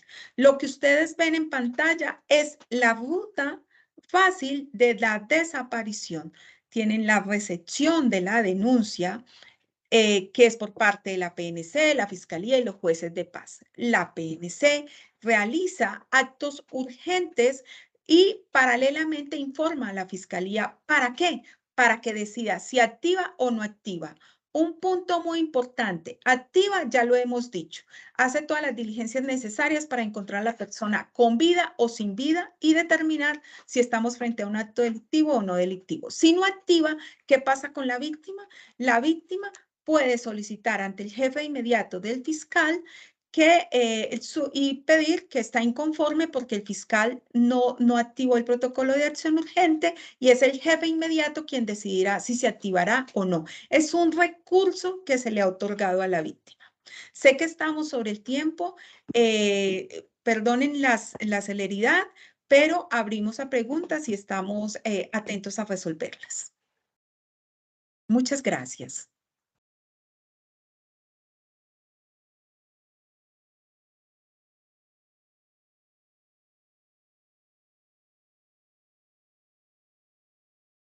Muchas gracias a ustedes por sus conocimientos y por estar con nosotros durante estas jornadas. Por favor, las preguntas, hacerlas en el chat y poderlas así responder por parte de nuestras expertas.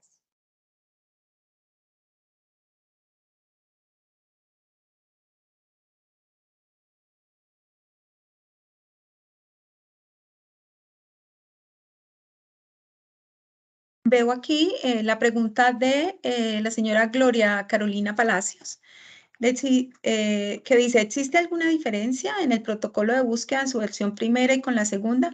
Realmente no existe sino una sola versión del protocolo. No hay dos versiones del protocolo.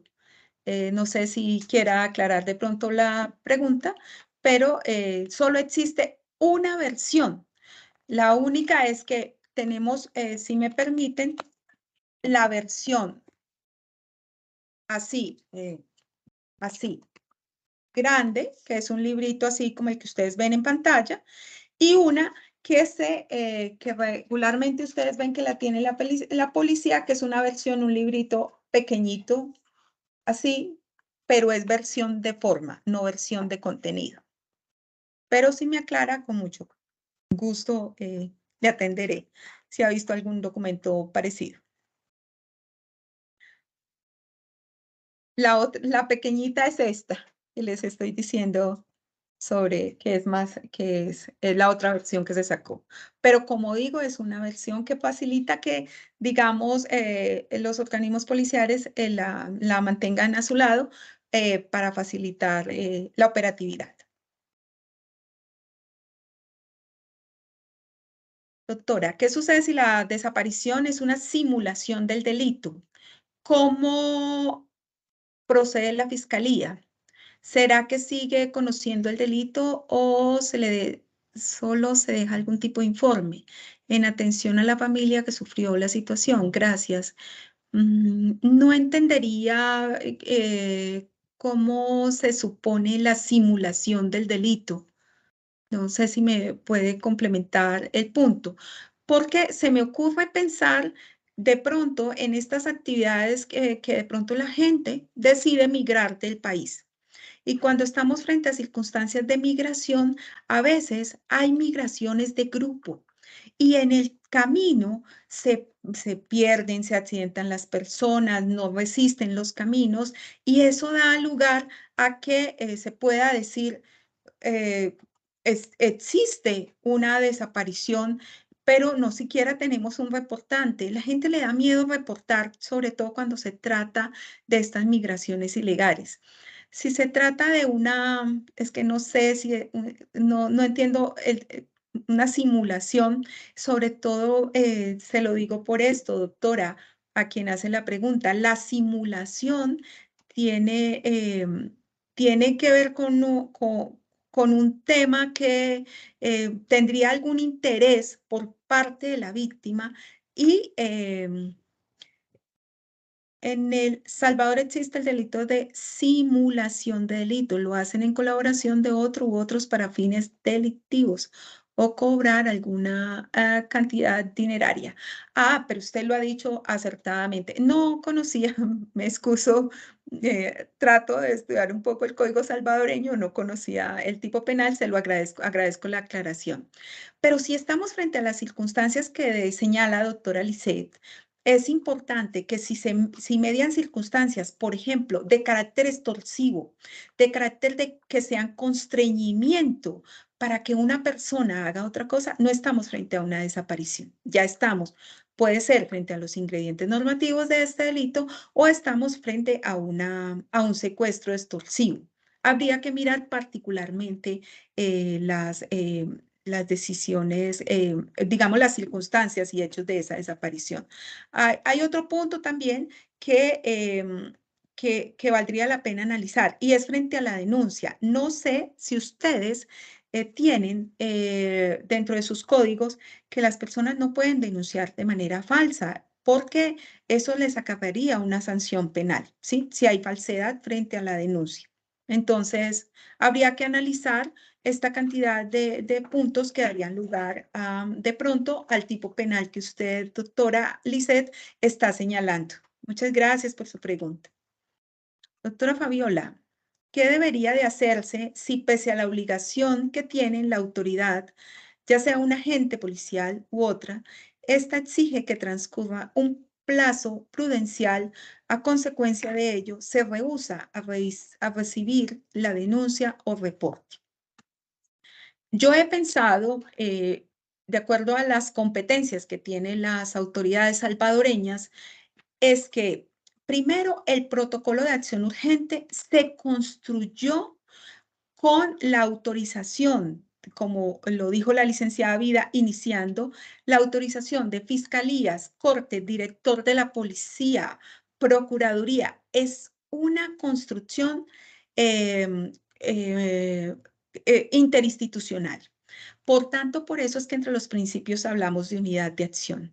Cuando esto se da, se tiene dentro, entiendo, puede ser que me equivoque en el término, pero se tiene dentro de la institución policial, por ejemplo, creo que es unos inspectores de investigación disciplinaria donde se les puede advertir el tema.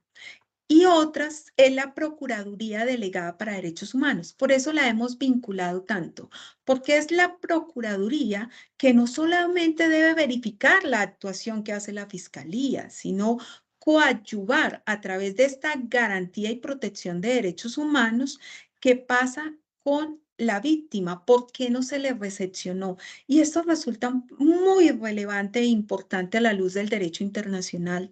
Cuando se acude a instancias como la Corte Interamericana de Derechos Humanos, se dice, lo primero que le van a preguntar al Estado es en qué momento la denuncia se interpuso por parte de la víctima, ¿sí? ¿Ante quién acudió? Así que una de las circunstancias que no puede argumentar el Estado es que decidí no recibir la denuncia porque presumí que era una ausencia voluntaria o porque presumí que debía empezar 24 horas. Precisamente en el marco de este proyecto tenemos unas campañas bastante ya conocidas frente a la divulgación, y lo vamos a seguir haciendo, de no esperar un tiempo prudencial respecto de la denuncia de desapariciones. Se me ocurre que pueden ser estas dos vías.